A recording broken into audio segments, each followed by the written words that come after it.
అండి ఇవాళ నేను మా ఇంట్లో పెసరట్లు ఎలా చేసుకుంటున్నానో ఆ ప్రొసీజర్ మొత్తం మీ అందరితోటి షేర్ చేసుకుందాం అనుకుంటున్నాను. ముందుగానే పెసలు నైట్ 10:30, 11కి అట్లా తీసుకుని రాళ్ళు పుల్లలు అలా ఏం లేకుండా తీసేసి చక్కగా వాష్ చేసేసుకుని తర్వాత మనం తాగే నీళ్ళు ఉంటే చూడండి, ఫిల్టర్ వాటర్ పోసి నైట్ మొత్తం సోక్ చేసేస్తానండి. నైట్ 10:30, 11కి అట్లా నానపెడితే మార్నింగ్ 6:30, 7కి అట్లా బ్యాటర్ అది ప్రిపేర్ చేసుకుంటాను. నైట్ మొత్తం సోక్ చేయడం వల్ల ఏంటంటే మనకి పూర్తిగా పెసలు నానడం వల్ల గ్యాస్ అనేది ఫామ్ అవ్వదండి. మనం కొంచెం ఒక దోశ ఎక్కువ తిన్నా సరే మనకి బాడీలో గ్యాస్ అనేది ఫామ్ అవ్వదు.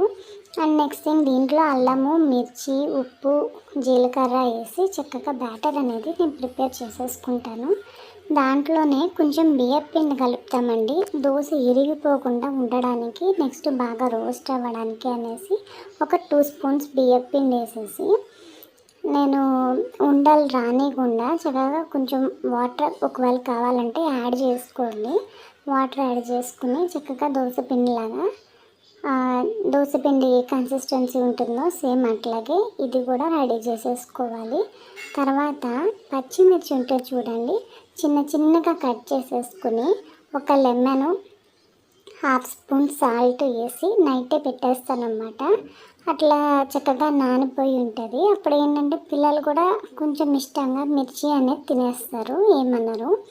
తర్వాత దోశ ప్యాన్ మీద కొంచెం నూనె రాసి దోశ వేసుకున్న మాదిరి పెసరట్టు కూడా వేసేసుకుంటాము. దాని పైన చక్కగా కొంచెం నూనె వేసేసి ఆనియన్స్, ఇందాక నేను చూపించాను చూడండి, పచ్చిమిర్చి నిమ్మకాయలు సోప్ చేసి పెడతాను అనేసి ఆ పచ్చిమిర్చి అట్లా చల్లేసేసి ఒక 2 మినిట్స్ ఆగి రివర్స్ చేసి మళ్ళీ అటు సైడ్ కూడా వేగినాక శుభ్రంగా తీసి ప్లేట్లో పెట్టుకుని తినేస్తే సూపర్ ఉంటుందండి. మీరు కూడా ఇలాగే ట్రై చేయండి.